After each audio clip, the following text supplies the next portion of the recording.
Hey guys, how you doing today? This is Stanbony's video reviews, hardware reviews, and benchmarks. Today we're gonna do a little something different. I've done a couple of things to the PC. Helped out a little bit, got me some better results. And I haven't really sat down and shown you guys what I've done and where we stand with the Stacker 831 case. So what I think we'll do today is we'll take a look at the upgrades and what I've done and where we stand and some of the things that are still coming that are minor, but they're aesthetic. They make the PC look good. Okay, and okay, let's take a look. First off, we know about the resonator. Okay, that's performing all the cooling for 4 blocks. Okay, you can see running about 30 degrees Celsius on the output side, and it's throwing back 28 degrees Celsius into the input side. Okay, cards are running pretty nice. You gotta remember, I don't have my AC on because I wouldn't be able to talk too well with that crazy old thing screaming, but we're seeing nice GPU temps. 53, 64, 57. Okay, we're at idle right now, but I showed you guys on the last video that even in gameplay, this water cooling system is beautiful. It keep it below 70. Okay, let's show you over here. First thing that we did, we put in a thermal take fan controller. Okay, it's really nice. All right, excuse me if I shake a little bit because I'm trying to tape this and show you at the same time. You got the 4 fan controls. All right, and as you turn them down, okay, the color changes so you really know where you're at. All right, fan number 1 and fan number 2 are connected on 2 exhaust fans.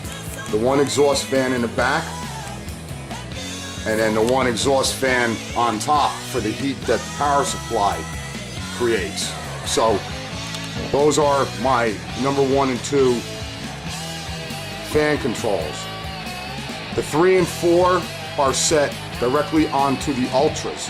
Okay, the way I feel it is, if you're water cooling them, why not air cool them too? First off, we went, we put a thermal take fan in the back, which makes a little more noise than a Yate Loon fan, but it runs at a higher RPM, so I'm going to put up with a little bit more noise for a little bit better exhausting. And there's your Zalman water block.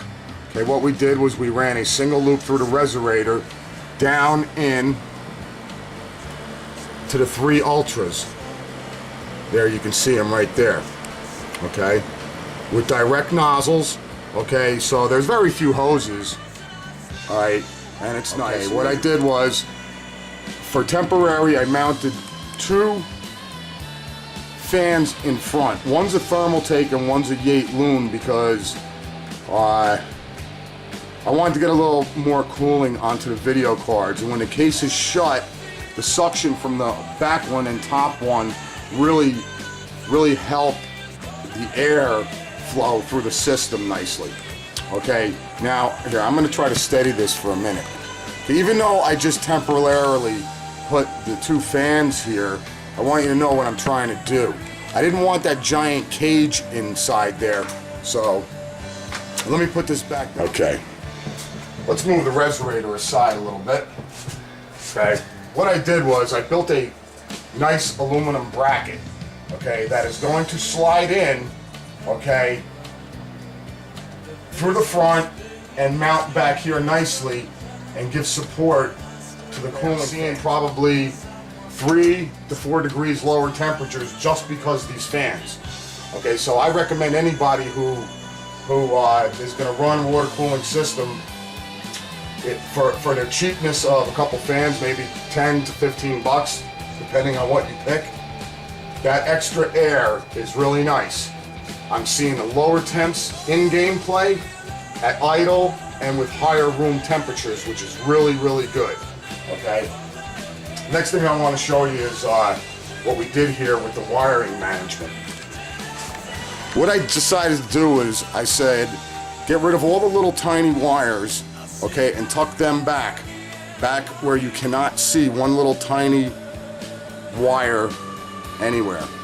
Okay, they're either up top or tucked back into an empty bay. Okay, so what we have in front here basically is just the cables for your video cards and your hard drives tied together really nice. It's pulled back far enough to where it's almost flush with the case, so there's no interference in between. Okay, so what we did was we tried to clean everything up. Here you could see all you have going in are the 6 power supplies for the Ultras. Coming up, there's a spare 1 or 2 in there that I kind of left hanging around, but everything else is put together nice and neatly.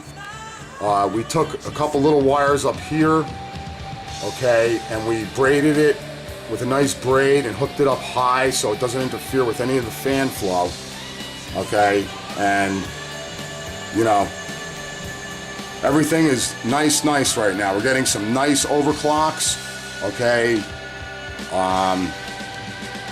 The CPU is running rock solid at 4.126 gigahertz per core. Okay, I'm seeing GX2 level Vantage runs without a problem.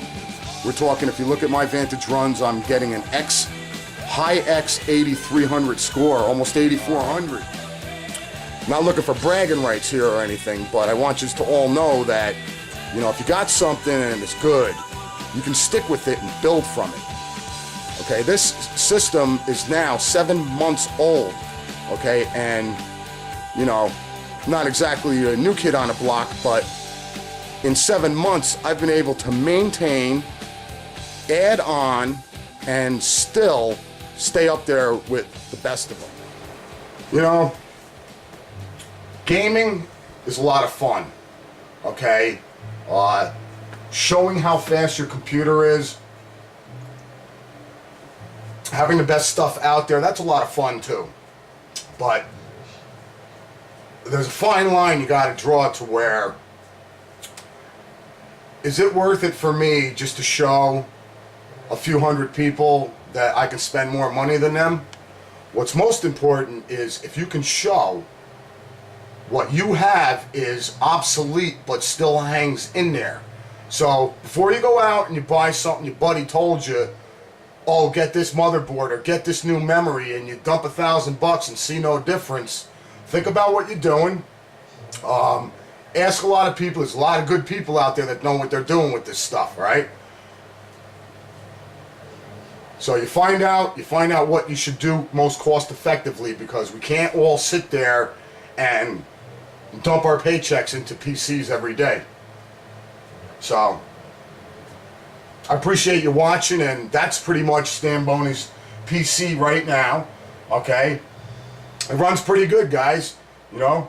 And if you have any comments, anything that I've set up that you think is out of the ordinary, or you don't like, or I can improve upon, I'd love to hear it, because, you know, I'm not the guru of PC building, and I can always take advice, and I'll listen to you. And, you know, thanks to all my subscribers for watching, you know, and we'll keep the videos coming, and, you know, Skull Trail's on its way.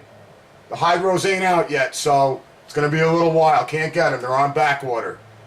Okay, but once the 280 hydros are available, we'll see what happens, okay? So, thanks for watching Stanbony's YouTube gaming reviews, hardware reviews, benchmarks, and this time just showing you a little bit of history on Stanbony's stacker. Thanks for watching. I'll see you guys later.